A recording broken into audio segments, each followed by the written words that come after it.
আজকে আমাদের আলোচনার বিষয় ওভারি ক্যান্সার বা ডিম্বাশয়ের ক্যান্সার। বুঝতেই পারছেন এটা পুরোপুরি ফিমেল ক্যান্সার, এটার সাথে মেলেদের কোনো সম্পর্ক নেই।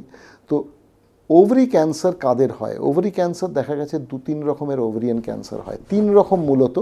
তার মধ্যে কমনেস্ট যেটা সেটা হচ্ছে এপিথেলিয়াল ওভারিয়ান ক্যান্সার, যেটা 90% পেশেন্টদের হয় এপিথেলিয়াল ওভারিয়ান ক্যান্সার। এছাড়া যেগুলো আছে সেটা হচ্ছে যে ডিসজার্মিনোমা বা এটা বয়ঃসন্ধিকালের ক্যান্সার বা germ cell tumour of ovary.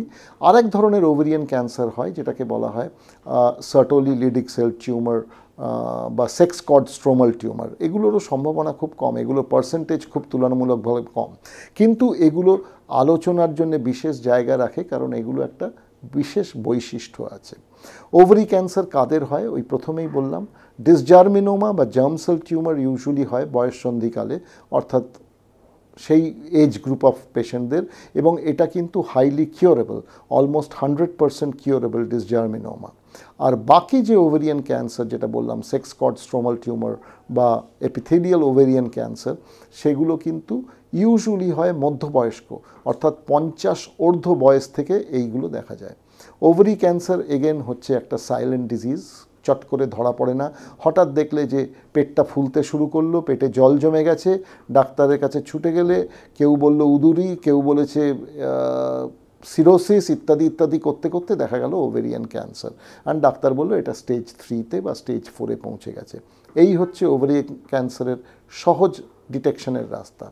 কি করে হয় ওভারিয়ান ক্যান্সার? কেউ জানে না কেন হয় এগুলো ওভারিয়ান ক্যান্সার, কিন্তু কিছু কিছু ক্ষেত্রে দেখা গেছে যেসব পেশেন্টদের নালিপ্যারিটি, অর্থাৎ ছেলে মেয়ে নেই, বাচ্চা কাচ্চা হয়নি, তাদের ক্ষেত্রে হয়। অনেক সময় এটা ডিপেন্ড করে ইস্ট্রোজেন প্রোজেস্টেরন সাইকেলের ওপর বা মেনস্ট্রুয়াল সাইকেলের ওপর ওভারিয়ান ক্যান্সার ডিপেন্ড করে। অনেক ক্ষেত্রে প্রি এক্সিস্টিং ওভেরিয়ান টিউমার বা pre existing benign ovarian tumour, ovary cyst থাকতে থাকতে বা এন্ডোমেট্রিওসিস থাকতে থাকতে সেখান থেকে ওভেরিয়ান ক্যান্সার হতে পারে। ওভারিয়ান ক্যান্সার নর্মালি ডিটেকশন করতে গেলে যেটা লাগে সেটা হচ্ছে প্রাইমারিলি সিটি স্ক্যানটা মাস্ট। সিটি স্ক্যান বা এমআরআই বা পেট সিটিটা মাস্ট। এবং ওভারি ক্যান্সার যখনই ডিটেকশন করা হবে শুধু অ্যাবডোমেনের স্ক্যান করলে হবে না, থোরাক্সেরও স্ক্যান করতে হবে, কারণ ওভারি ক্যান্সার খুব চট করে লাংসে জল জমায়, সেই জন্য ওভারি ক্যান্সারে সেটা মাস্ট।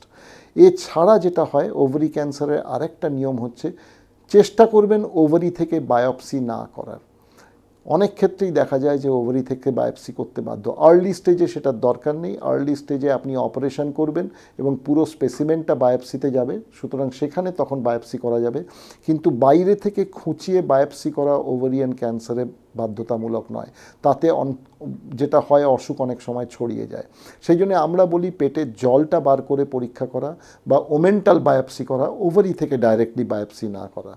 এইভাবেই ওভারিয়ান ক্যান্সার ডিটেকশন করা হয়। আর একটা খুব সম্ভাবনাপূর্ণ মার্কার আছে CA-125, ক্যান্সার অ্যান্টিজেন 125, যেটা দিয়ে ওভারি ক্যান্সার শুধু ডায়াগনোসিস করা যায় না, ডায়াগনোসিস ছাড়া ফলো আপেও তাকে দিয়ে আমরা মনিটর করতে পারি।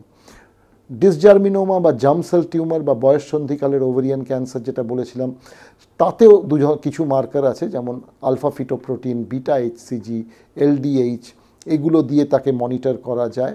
ওভারিয়ান ক্যান্সার চিকিৎসা করতে গেলে সবসময় একটা মাল্টিডিসিপ্লিনারি টিউমার বোর্ড দরকার, কারণ এখানে কেমোথেরাপি, রেডিওথেরাপি, সার্জারি প্রত্যেকের দরকার। প্লাস আরেকটা জিনিস খুব দরকার ওভারিয়ান ক্যান্সারে, সেটা হচ্ছে ফার্টিলিটি অ্যাডভাইস, মানে কারোর যদি বাচ্চা না হয়ে থাকে সে কিভাবে বাচ্চা আনতে সক্ষম, ইত্যাদি ইত্যাদি, এই ফার্টিলিটি অ্যাডভাইসগুলো দরকার। অর্থাৎ নানান রকম একটা ডাক্তারের সমষ্টি মিলিয়ে এই ক্যান্সারের চিকিৎসার মোটামুটি একটা প্রকল্প তৈরি করা হয় বা একটা গেম প্ল্যান তৈরি করা হয় কিভাবে এই চিকিৎসা করা হবে।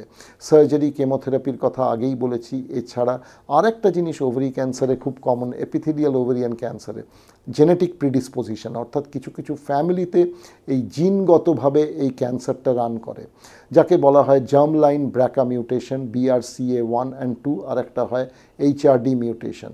এইগুলো দেখলে যেটা হয় কিছু কিছু ক্ষেত্রে ওরাল ড্রাগ দিয়ে এই ওভারিয়ান ক্যান্সার চিকিৎসা করা যায়, বা যাদের ওভারিয়ান ক্যান্সার হয়েছে, ব্রেস্ট ক্যান্সার হয়েছে, তাদের ফ্যামিলি মেম্বারদের মনিটর করা যায় তাদের মধ্যে কারোর যদি এই জিনগত মিউটেশন থাকে তাহলে তাকে প্রেডিক্ট করা যায় যে এর কত পার্সেন্ট সম্ভাবনা ভবিষ্যতে ওভারি ক্যান্সার হতে পারে। তো সেই জন্যে এই জেনেটিক টেস্টিংটা খুব ইম্পর্ট্যান্ট। এটার শুধু প্রগনস্টিক ইম্পর্টেন্স নয়, প্রেডিক্টিভ ইম্পর্টেন্স এবং ট্রিটমেন্টগত ইম্পর্টেন্স এটার জন্য আছে। এপিথেলিয়াল ওভারিয়ান ক্যান্সারেই এই জিনগত বৈশিষ্ট্যটা থাকে, অন্যান্য ওভারিয়ান ক্যান্সারে এগুলো থাকে না। আমরা এর পরে একদিন আলোচনা করব about the treatment of ovarian cancer.